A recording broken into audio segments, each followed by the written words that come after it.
The Tale of Tommy Rabbit, The Forest Adventure. One sunny morning, Tommy Rabbit and Freddie Fox were hopping and running through the meadow, enjoying the warmth of the sun on their backs and the gentle breeze that carried the sweet scent of wildflowers. Their laughter echoed through the air as they played their favourite game of tag, each trying to outspeed the other. As they raced along the edge of a small forest nearby, Tommy suddenly stopped and tilted his head, his nose twitching. "Freddie, do you smell that? It's such a strange scent," he said, his ears perked up in curiosity. Freddie sniffed the air too and agreed. It does smell odd, like something we've never encountered before. Let's go find out what it is," he suggested, his eyes sparkling with adventure. They carefully approached the forest, their hearts pounding with excitement. The trees were tall and the sunlight filtered through the leaves, creating dappled patterns on the forest floor. As they ventured deeper, the strange smell grew stronger. Suddenly, they heard a soft whimpering sound coming from behind a large oak tree. Tommy and Freddie cautiously peeked around the tree and found a tiny, shivering creature with big brown eyes and a spotted coat. It was a fawn, no bigger than a large puppy, and it seemed to be stuck in a tangle of roots and twigs. "Oh no, the poor thing is trapped," Tommy exclaimed, his sympathy immediately kicking in. "We have to help it." Freddie nodded in agreement. "Right, let's see what we can do. Tommy, you try to comfort the fawn while I figure out how to free it from those roots."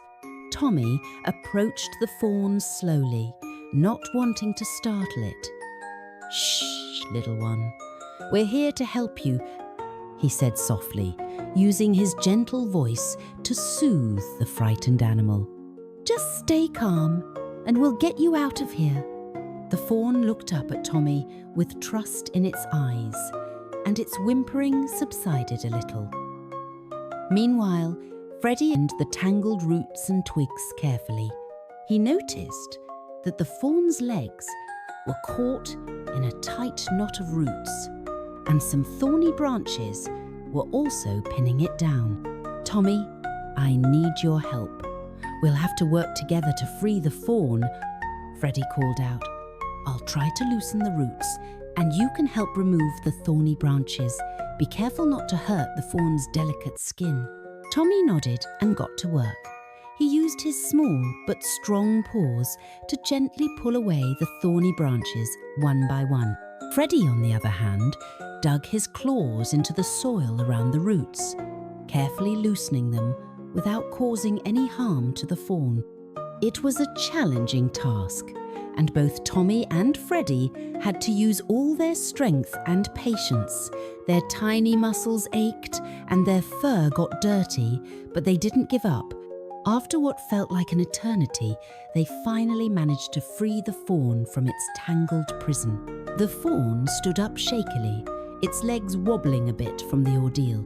It looked at Tommy and Freddie with gratitude in its eyes. "Thank you so much, kind friends. I don't know what I would have done without you," it said in a soft, trembling voice. Tommy smiled warmly. "You're very welcome, little one. We're always happy to help those in need," he replied. Freddie added, "Just be more careful next time. The forest can be a tricky place for a small fawn like you." The fawn nodded, its big eyes filled with determination. "I will, and I'll never forget your kindness. My name is Fawny, by the way. I live with my mother in a clearing nearby. Would you like to come meet her?" Tommy and Freddie exchanged a glance, their eyes shining with excitement. "We'd love to," they both said in unison. And so, the three new friends made their way to Fawny's home, where they were welcomed by Fawny's mother, a gentle and wise deer named Doe. Doe thanked Tommy and Freddie for their bravery and kindness, offering them some fresh berries and cool water as a token of her gratitude. As the day turned into evening, with the sun setting in a blaze of orange and pink, Tommy and Freddie bid farewell to Fawny and Doe, their hearts full of joy and a sense of accomplishment. Hop and run safely, my friends. Until next time, Fawny called out as they left.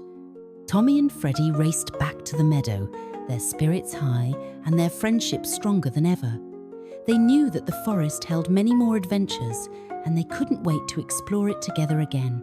And so, the adventures of Tommy Rabbit and Freddie Fox continued, filled with kindness, courage, and the unbreakable bond of friendship.